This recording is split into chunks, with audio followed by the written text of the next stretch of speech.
दोस्तों, अगर आप थोड़ा बहुत भी रेडियोलॉजी के बारे में जानते हैं या फिर आपको पहले से पता है और आप रेडियोलॉजी सब्जेक्ट में आगे कोर्स करना चाहते हैं, तो ऑब्वियस सी बात है आप ये सोच रहे होंगे कि एक ही साथ कैसे आपको पता चलेगा कि आप कैसे उसमें एडमिशन ले सकते हैं, आगे क्या-क्या कोर्स आपको करने को मिलेगा, आप किस-किस में अपना कोर्स में डिग्री ले सकते हैं या फिर डिप्लोमा कर सकते हैं, ठीक है? तो आज मैं इसी टॉपिक पे आप सबसे बात करने आया हूँ। बहुत तरीके से एक चार्ट बना के लाया हूँ, जिसमें आपको बहुत शॉर्ट में बहुत कुछ समझ में आ जाने वाला है। समझ में ये आएगा कि आप कैसे रेडियोलॉजी में आप अपने करियर को आगे बढ़ा सकते हैं, क्या करना होगा, क्या क्राइटेरिया होता है, किस एग्जाम से आप रेडियोलॉजी में उसके टेक्नीशियन बन सकते हैं, ठीक है? रेडियोग्राफर बन सकते हैं। तो आइए, स्वागत है आपका अपने इस YouTube channel Alex radiology school पे। आगे हम ज़्यादा टाइम ना लेते हुए आपको बताते हैं कि आप कैसे एक बहुत बेहतरीन सर्टिफाइड या फिर डिप्लोमा डिग्री के साथ एक बेहतर रेडियोग्राफर, रेडियो टेक्नीशियन बन सकते हैं। और आप अगर रेडियो टेक्नीशियन, रेडियोग्राफर बनते हैं, तो आपको क्या-क्या करना होगा हॉस्पिटल के अंदर या फिर जहाँ भी आप जॉब करने के लिए जाते हैं। अल्टीमेटली आप किस फील्ड में आगे अपना करियर बना सकते हैं, आप क्या-क्या कर सकते हैं रेडियोलॉजी करने के बाद, राइट? तो आइए देखते हैं इस चार्ट को। सबसे पहले ये है हमारा रेडियोलॉजी। अगर इसके पहली साइड देखें तो ये है सब्जेक्ट, ठीक है? रेडियोलॉजी बहुत कुछ इस तरीके का चीज नहीं है जो आप सब लोग सोच रहे हैं। जिस तरीके से हम बायोलॉजी, जूलॉजी पढ़ते हैं, वो एक सब्जेक्ट होता है, उसी तरीके से रेडियोलॉजी एक सब्जेक्ट है, जिसके अंदर क्या करते हैं, जो लोग इस कोर्स को चूज करते हैं, इस सब्जेक्ट को चूज करते हैं, इतने बड़े लेवल पे हम इसको सब्जेक्ट नहीं बोल करके क्या बोलते हैं, इसको एक कोर्स बोल देते हैं।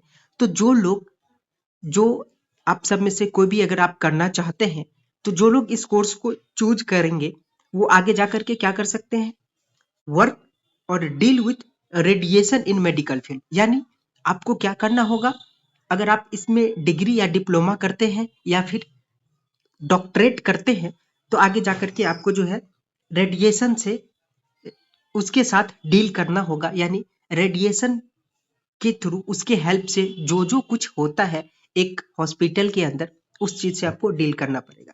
अब उसके एग्जाम्पल समझ लेते हैं कि आप रेडिएशन से किस फील्ड में किस तरीके की चीजों को डील करेंगे।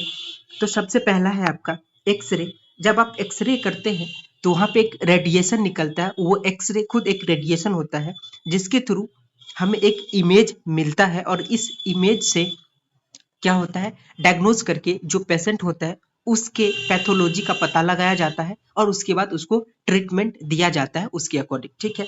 फिर आपका होता है सीटी स्कैन, वो भी एक्सरे के प्रिंसिपल पे ही काम करता है। फिर आपका आता है मेमोग्राफी, ठीक है, वो भी एक्सरे के प्रिंसिपल से काम करता है। फ्लोरोस्कोपी, वो भी एक रेडिएशन से ही चलता है। अब ये चीज डिटेल में अगर आप जानना चाहते हैं कि ये होता क्या है, तो आप कंटिन्यू बने रहे चैनल पे, चैनल को सब्सक्राइब कर लीजिए। आपको एक एक करके सारा डिटेल मिल जाएगा। आप हमें कमेंट भी कर सकते हैं कि आप किस टॉपिक पे अगला वीडियो चाहते हैं। साथ ही आपको इसी चैनल पे जो लोग डीआरआईटी, वीआरआईटी कर रहे हैं, रेडियोग्राफर में ऑलरेडी एडमिशन ले चुके हैं उसके लिए, उस कोर्स में, उन लोगों के लिए एक बेसिक रेडियोलॉजिकल फिजिक्स का सब्जेक्ट आता है उनके कॉलेज के अंदर। वो मैं स्टार्ट करने जा रहा हूँ, ऑलरेडी स्टार्ट है, पर मैं इस बार बहुत अच्छे तरीके से ऑर्गेनाइज्ड वे में उस चीज को करवाऊंगा। दूसरी बात, आपको जो, अगर आप इन सब कोर्स को चूज करते हैं या जिन्होंने करके रखा है, जो कर रहे हैं ऑलरेडी रेडियोग्राफर, रेडियो टेक्नीशियन का कोर्स, तो उनको पता होगा कि उनके लिए बोन एनाटॉमी पढ़ना कितना जरूरी होता है। तो मैं वो भी सीरीज लाने वाला हूँ बहुत जल्द। आप इस चैनल को सब्सक्राइब कर दीजिए। इन सब चीज का जो भी है, जो बेनिफिट्स अगर आप चाहते हैं, तो चैनल को सब्सक्राइब कर दीजिए और अपने प्यारे दोस्त के साथ शेयर भी कर दीजिए। उसके बाद फिर आता है जिसमें आपको रेडिएशन से डील नहीं करना पड़ेगा, जिसमें है आपका एमआरआई। एमआरआई एक मैग्नेटिक रेजोनेंस पे काम करता है, ठीक है? उसके बाद आपका है एक अल्ट्रासाउंड, जिसमें रेडिएशन का कोई लिंक नहीं होता है। वो अल्ट्रासाउंड एक साउंड वेव के मैकेनिज्म पे काम करता है, ठीक है। तो अगर आप रेडियोग्राफर या रेडियो टेक्नीशियन बनते हैं, इन सब चीजों से आपको डील करना होगा आपके ट्रेनिंग के दौरान या फिर ट्रेनिंग हो जाने के बाद, जब आप वेरीफाइड हो जाते हैं किसी इंस्टीट्यूट से, कॉलेज से, यूनिवर्सिटी से, आपको डिप्लोमा डिग्री मिल जाती है या फिर आपको डिग्री मिल जाती है, ठीक है। तो आप इस चीज को आगे कर सकते हैं किसी, जहां पे भी आप ट्रेनिंग करने के बाद पोस्टिंग लेंगे, जहां पे आपको जॉब मिलेगा उस हॉस्पिटल के अंदर, ठीक है।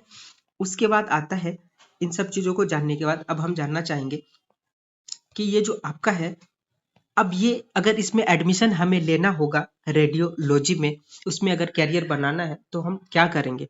इसमें सबसे पहले आप अगर बिना डॉक्टरेट डिग्री लेना चाहते हैं, डॉक्टरेट के लिए बात कर ले तो आप एमबीबीएस के बाद उस चीज को कर सकते हैं। एमबीबीएस करने के बाद आप जनरल जो होता है एमबीबीएस, उस 4 साल 5 मंथ या फिर जो भी उनका ड्यूरेशन है, उस कोर्स को करने के बाद फिर से आप जब नीट पीजी का एग्जाम देते हैं, तो उस टाइम पे आपके पास ऑप्शन होता है कि आप रेडियोलॉजी का कोर्स लेना चाहते हैं, तो उस टाइम पे आप रेडियोग्राफर और रेडियो टेक्नीशियन नहीं बनते हैं, उस टाइम पे आप रेडियोलॉजिस्ट बनते हैं। अब मैं बता दूं आपको, रेडियोग्राफर और एक रेडियोलॉजिस्ट में अंतर ये है कि रेडियोग्राफर के पास वो डिग्री होता है जिसके थ्रू वो सिस्टम को ऑपरेट करते हैं, राइट। आप सिस्टम को ऑपरेट करते, जैसे एक्सरे का जो मशीन होता है उसको ऑपरेट करके, ठीक है, उसके बारे में थोड़ी बहुत नॉलेज रखते हैं, उसको ऑपरेट करते हैं और इमेज निकालने का काम करते हैं।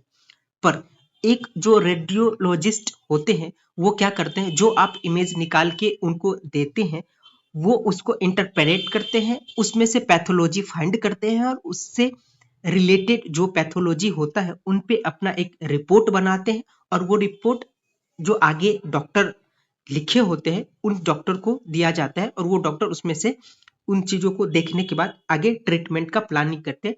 ट्रीटमेंट प्लानिंग में भी रेडियोलॉजिस्ट होते हैं, उनका पार्टिसिपेशन ट्रीटमेंट प्लानिंग में भी होता है। जब भी किसी पेशेंट को रेडिएशन का ट्रीटमेंट दिया जाता है, यानी रेडिएशन थेरेपी वगैरह दिया जाता है, तो जैसे मैं बताया, वो 4 साल एमबीबीएस कोर्स करने के बाद वो एक रेडियोलॉजिस्ट बनते हैं। तो इसमें क्या होता है, वो एक वेरीफाइड डॉक्टर भी होते हैं, तो वो रिपोर्ट भी बनाते हैं, पैथोलॉजी भी फाइंड आउट करते हैं, साथ ही ट्रीटमेंट भी करते हैं। पर अब बात कर लेते हैं, ये इस पे भी मैं एक जो एमबीबीएस के बाद जो पीजी होता है उस पे एक डिटेल बना दूंगा अगर आप जानना चाहते हैं तो। पर अभी आ जाते हैं अपने कोर्स पे। एक रेडियोग्राफर जो होते हैं, वो सिर्फ ऑपरेट करते हैं एक मशीन को, या फिर ये कह ले इमेज निकाल के देते हैं आगे डॉक्टर्स को, जो रेडियोलॉजिस्ट को, जो उससे रिलेटेड पैथोलॉजी फाइंड आउट करके अपना एक इमेज रिपोर्ट तैयार करते हैं, ठीक है। अब अगर आप रेडियोग्राफर रेडियो टेक्नीशियन बनना चाहते हैं तो सबसे पहले आपको पैरामेडिकल का एग्जाम देना होगा, जो बहुत सारे राज्यों में निकलता है गवर्नमेंट कॉलेज में एडमिशन लेने के लिए। अभी फिलहाल हाल ही में यूपी में, ठीक है, बिहार के अंदर और वेस्ट बंगाल के अंदर सब चीजों का रजिस्ट्रेशन हो रहा है। अगर आप रेडियो टेक्नीशियन का कोर्स करना चाहते हैं तो वहां पे जाकर के आप अपना एंट्रेंस एग्जाम का फॉर्म फिलअप करके एंट्रेंस दे सकते हैं। जब आप देंगे, जब आप एंट्रेंस एग्जाम के लिए जाते हैं तो वहां पे 2 ऑप्शन आता है। सबसे पहला आपका आएगा, आप डिप्लोमा करना चाहते हैं या डिग्री कोर्स करना चाहते हैं। यानी अगर आप डिप्लोमा करना चाहते हैं तो आप एक किसी एक फील्ड में टेक्नीशियन बनते हैं। अगर आप बीएससी यानी डिग्री कोर्स करना चाहते हैं उसी में, तो फिर आप इन सब चीजों पे आपको थोड़ा डिटेल पढ़ना पड़ता है, डिप्लोमा वाले से थोड़ा सा ज्यादा डिटेल आपको पढ़ना पड़ेगा। और आपको इन सब में जो भी है, जैसे कि MRI, CT scan, ultrasound, X ray, mammography, fluoroscopy, इन सब चीजों का जानकारी आपको रखना पड़ेगा अगर आप डिग्री कोर्स करना चाहते हैं तो। अगर यहीं आप अगर सिर्फ डिप्लोमा करना चाहते हैं तो किसी एक फील्ड में आप स्पेशलाइज्ड हो जाएंगे, यानी वहां का जो टेक्नीशियन होता है, अगर मान लिया एग्जांपल के लिए एक्सरे टेक्नीशियन, तो जब आप डिप्लोमा करेंगे तो उस टाइम पे सिर्फ और सिर्फ एक्सरे टेक्नीशियन ही बनते हैं। इसके अलावा और एमआरआई, सीटी, अल्ट्रासाउंड जैसा कोई ऑप्शन नहीं होता है। पर हाँ, बहुत सारे इंस्टीट्यूट में, कॉलेज में क्या होता है, आपको थोड़ा बहुत नॉलेज जरूर दे दिया जाता है थ्योरी के टाइम पे, पर प्रैक्टिकल में बहुत मुश्किल हो जाता है। तो इसी एग्जाम को देख करके आप जो है डिग्री, और अलग अलग एग्जाम होता है एक्चुअली लेवल पे, तो उस टाइप पे चूज करना होता है कि आप डिप्लोमा करना चाहते हैं, डिग्री करना चाहते हैं, जब आप एंट्रेंस देना चाहेंगे। तो आपको मैं एक वीडियो दे दूंगा, बिहार में अभी ऑलरेडी चल रहा है, आप उस वीडियो को देख करके आगे जो है अपना प्रोसेस कर सकते हैं अगर आप करना चाहते हैं तो। ठीक है, यही बात करते हैं। जो लोग अगर करना चाहते हैं रेडियोग्राफर, तो उसका क्राइटेरिया क्या होना चाहिए? सबसे पहले वो 10th+2 पास होना चाहिए बायो से। ठीक है, 50% मार्क्स मिनिमम होने चाहिए। एज उनका 17 साल से ज्यादा होना चाहिए। सॉरी, 17 नहीं, 17 ईयर्स से ज्यादा होना चाहिए फॉर्म भरने के समय पे। वो आपको क्राइटेरिया उसमें ऑलरेडी रजिस्ट्रेशन के टाइम पे दिख जाएगा, आप वहां भी जाकर के चेकआउट कर सकते हैं। जब आप डिग्री करते हैं तो आप MRI, CT scan, ultrasound, X ray, mammography, fluoroscopy, इन सब चीजों को प्रैक्टिकल भी करते हैं, इन सब मशीन के साथ ट्रेनिंग भी करते हैं, और आपके पास थ्योरी प्लस प्रैक्टिकल दोनों नॉलेज होता है। अब बात करते हैं कि अगर डिग्री के बाद यानी BSc के बाद MSc करना होगा तो क्या करेंगे। यहाँ एक चीज का फायदा है, अगर आप डिग्री करते हैं तो आप आगे PG डिप्लोमा से कर सकते हैं और MSc कर सकते हैं आगे रेडियोलॉजी में। लेकिन अगर आप सिर्फ डिप्लोमा करते हैं तो आपके पास आगे कोई ऑप्शन नहीं रह जाता है। आपको अगर PG डिप्लोमा में भी करना है तो आपके पास BSc का डिग्री होना चाहिए रेडियोलॉजी के लिए। ठीक है, अब यहाँ देख लीजिए, मैं एक फोटोग्राफ्स लगा के रखा हूँ। ये है एक टेक्नीशियन का वर्क। ठीक है, ये जो आप अभी पिक्चर देख रहे हैं हमारे सामने, ये वाला, ये एक टेक्नीशियन का है जो आप देख रहे हैं MRI का प्रोसीजर परफॉर्म कर रहे हैं। पर वहीं आप जो बगल में ये वाला जो देख रहे हैं, ये एक रेडियोलॉजिस्ट का है जो उसमें से यानी MRI का जो फिल्म है उसमें से पैथोलॉजी फाइंड आउट करने का काम कर रहे हैं। तो आई होप कि आप सब लोगों को ये सब चीज क्लियर हो चुका होगा। अगर आप आगे डिटेल में जानना चाहते हैं कि PG कैसे करें, PG डिप्लोमा कैसे होगा रेडियोलॉजी में, MSc कैसे कर सकते हैं, कौन कौन कॉलेज से होगा, कहाँ होता है, तो आप हमें सिर्फ कमेंट कर दें, मैं जरूर आपको सब कुछ रिप्लाई कर दूंगा। एक शॉर्ट वीडियो बना दूंगा, डायरेक्ट मैं टेलीग्राम पे जो है आपसे इंटरेक्ट करके मैसेज भी कर दूंगा। ठीक है, बाकी आप डिटेल वीडियो के लिए चैनल को सब्सक्राइब कर लीजिए, दोस्तों के साथ शेयर कर दीजिए। इस तरीके से जो है आपका खासकर रेडियोलॉजी के रेडियोग्राफर, रेडियो टेक्नीशियन से रिलेटेड जितनी भी चीजें हैं सब पे आपको वीडियो मिलता रहेगा ऑन टाइम। और खासकर जो DRIT और BRIT कर रहे हैं उन लोगों के लिए बहुत ज्यादा इंपॉर्टेंट होने वाला है। ऑलरेडी आप जाकर के चैनल को चेक कर सकते हैं। डार्क रूम का जो है मैनुअल फिल्म प्रोसेसिंग का वीडियो ऑलरेडी अपलोडेड है। बेसिक रेडियोलॉजिकल फिजिक्स का कुछ वीडियो अपलोडेड है, पर उसमें थोड़ा सा और मॉडिफिकेशन की जरूरत है, वो मैं करने जा रहा हूँ। सब कुछ डिटेल में आपको मिलेगा।